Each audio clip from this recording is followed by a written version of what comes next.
तो जैसा कि हमने लास्ट एपिसोड में देखा था कि दुवे अब उस सीक्रेट रूम में पहुंच चुका होता है जहां उसे बीचों बीच एक अजीब सा स्टोन दिखता है। अब उसके इंस्क्रिप्शन में लिखा होता है कि सिर्फ लियो फैमिली के ब्लड का खून ही तुम्हें गाइड कर सकता है उन सभी चीजों को पाने के लिए जो मैंने तुम्हारे लिए छोड़ी हैं। लेकिन साथ में एक वार्निंग भी रहती है कि याद रहे ये तुम्हें फॉरबिडन रेल्म में ले जाएगा।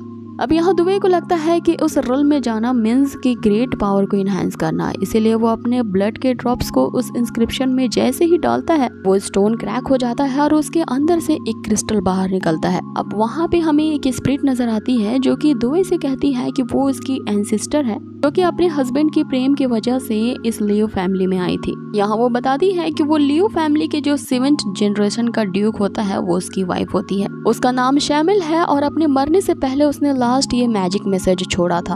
अब यहाँ शैमिल का नाम सुनते ही दुवे को ये याद आता है कि ये पिछले 200 सालों में उसके एम्पायर की पहली ग्रेटेस्ट फीमेल एस्ट्रोलॉजर है। आगे यहाँ शैमिल उसे कंटिन्यू करते हुए बताती है कि एस्ट्रोलॉजी को सभी प्रेडिक्शन के लिए ही यूज करते थे, ये देखने के लिए कि भविष्य में क्या होने वाला है। लेकिन वो गलत थे क्योंकि एस्ट्रोलॉजी एक काइंड ऑफ मैजिक होता है जिसे हम स्टार्स ऑफ मैजिक कहते हैं और ये स्टार मैजिक उतना ही पावरफुल और प्रोफाउंड था जिसके बारे में कोई सोच नहीं सकता था। और मेरे मरने के 6 साल पहले जब मैंने आसमान में सितारों में एक अजीब से स्ट्रेंज चेंज को देखा तो वहाँ पे वो सितारे अजीब तरीके से गिर रहे होते हैं। मुझे पूरे 3 साल लगे ये डिस्कवर करने में कि वो सितारे ट्रैवल होके कहाँ जाते हैं और ट्रैवल करके वो नॉर्थ ईस्ट के टिप कॉन्टिनेंट में गए जहाँ फाइनली मैंने एक गिरते हुए सितारे के एक टुकड़े को हासिल किया जो कि मात्र एक स्टोन की तरह दिख रहा था और जहाँ वो गिरा था वो जमीन पूरी राख और बंजर हो गई, वहाँ वैलीज क्रिएट हो गई और इस तरह के डिस्ट्रक्टिव पावर को देख के मैं ये समझ गई कि ये कोई आम मैजिक नहीं बल्कि एक फॉरबिडन स्पेल है। आगे वो कंटिन्यू करते हुए बताती है कि टेम्पल्स ने हमें बताया था कि इस दुनिया में जो भी चीजें हैं वो सारी की सारी गॉड ने क्रिएट की हैं, जिसमें सितारे भी शामिल थे। लेकिन मैंने ये डिस्कवर किया कि ये जो स्टार है इसका टेक्सचर काफी अलग है और अनप्रिडिक्टेबल है जो कि हमारे इस वर्ल्ड का था ही नहीं।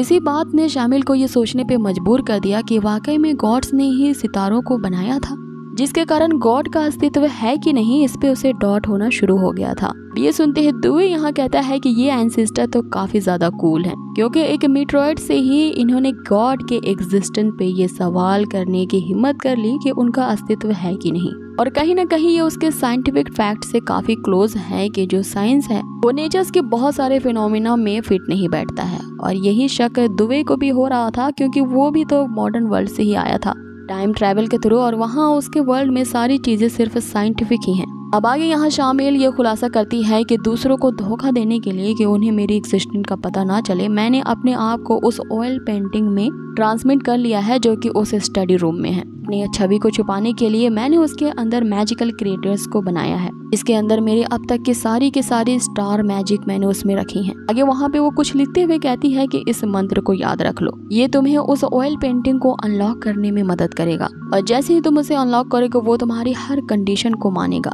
अब ये कहते हुए वो वहाँ से डिसअपेयर हो जाती है। अब पहले तो जो दुवे होता है वो काफी ज्यादा एक्साइटेड होता है क्योंकि जिस चीज की उसे तलाश थी यानी मैजिक वो उसे मिल चुका होता है। लेकिन तभी उसे याद आता है कि उसमें तो रत्ती भर का भी मैजिकल टैलेंट है ही नहीं। आगे वो स्टडी रूम में इसी के बारे में सोच रहा होता है कि उसे सील को अनलॉक करने का तरीका भी पता है और उसे वो मंत्र भी याद है और वो उस पेंटिंग की तरफ देख के कह रहा होता है कि ये स्पेल ना बहुत ज्यादा छोटा है, काफी आसान है। और दूसरी तरफ हम उस पेंटिंग के क्रिएचर को देखते हैं जो खुशी के मारे नाच रहा होता है कि अब थोड़ी देर में वो बाहर निकल आएगा। कि तभी दुवे उसे कहता है कि लेकिन मुझे मैजिक तो आता ही नहीं। और तभी हम उस ऑयल पेंटिंग को देखते हैं कि वो काफी फ्रस्ट्रेशन में वहाँ से निकलने की उसे अपील कर रहा होता है। अचानक यहाँ दुवे को ये याद आता है कि उसके पास तो एक मैजिशियन भी है जिसे उसने अपने कब्जे में कैप्चर करके रखा है। अब आगे वो उसी मैजिशियन के पास उस काल कोठरी में जाता है जहाँ पे रोलिन उसे कह रही होती है कि उस मैजिशियन को छोड़ दो, जिसमें यहाँ दुवे उसे कहता है कि बस वो मेरे कुछ चंद सवालों का जवाब दे दे, मैं उसे जाने दूंगा। अब आगे दुवे वहाँ उसे पहुँचते ही कहता है कि तो क्या अब तुम तैयार हो अपने उस लिटिल सीक्रेट को मुझे बताने के लिए। अब ये सीक्रेट ये होता है कि वो एक लो लेवल का मैजिशियन होता है, फिर भी उसने कुछ ऐसा डिस्कवर किया होता है जिससे वो बिना किसी स्पेल को कास्ट किए हुए एक इंस्टेंट फायर बॉल को जनरेट कर सकता था। और यहाँ दुबई उसे वही फॉर्मूला मांग रहा होता है जिसपे वो मैजिशियन उससे कहता है कि तुम्हारा इतना बड़ा राजघराने वाला स्टेटस है, फिर भी तुम एक मैजिशियन को इस तरह से ट्रीट कर रहे हो। और ये बात अगर बाहर फैल गई तो मेरा जो मैजिशियन गिल्ड है वो तुम्हारे साथ साथ तुम्हारी पूरी लियो फैमिली को भी, जो कि अपने आप को राजघराने का बताते हैं, उसे नहीं छोड़ेंगे। और फिर कोई भी मैजिशियन तुम्हारी फैमिली का कभी साथ नहीं देगा। जिस पे दुबे उसे कहता है कि अगर उन्हें इस बात का पता चल गया कि तुम जैसा लो लेवल का मैजिशियन ने एक टॉप इंस्टेंट टेक्निक को मास्टर किया है, तो फिर अगर उन्हें इस बात का पता चल गया तो इसके क्या परिणाम होंगे तुम जानते हो। सारे के सारे मैजिशियन तुम्हारे पीछे पड़ जाएंगे और इस पूरे कॉन्टिनेंट में तुम उनके लिए सबसे बड़ा शिकार बन जाओगे। सो जल्द से अपने उस इंस्टेंट टेक्निक को मुझे बता दो अगर तुम पूरी जिंदगी मेरे इस कैद खाने में नहीं रहना चाहते। और वैसे भी तुम जैसे लो लेवल के मैजिशियन को तुम्हारी जो सो कॉल्ड सोसाइटी है वो कभी भी ढूंढने नहीं निकलेगी। जिस पे वो मैजिशियन अब यहाँ पे कुछ हिचकिचाते हुए उससे पूछता है इसमें मेरा क्या फायदा होगा। जिस पे दुबे उसे कहता है कि तुम अब भी इस सिचुएशन में अपना फायदा ढूंढ रहे हो और अगर इसमें तुम्हारी जान बच जाए यही तुम्हारे लिए सबसे बड़ा बेनिफिट है। अब ये कहते हुए वो चाबुक को तो उठाता है उसे बीट करने के लिए, लेकिन वो उसे यहाँ हिट नहीं करता और वो मैजिशियन चिल्लाते हुए उससे कह रहा होता है मेरी जो लो लेवल की भी क्वालिफिकेशन थी ना एक मैजिशियन की, तुमने तो उस ब्रोच को भी जला दिया। जिस पे दुबे उसे कहता है कि इसमें कौन सी बड़ी बात है, तुम फिर से वो मैजिक एग्जाम दे देना।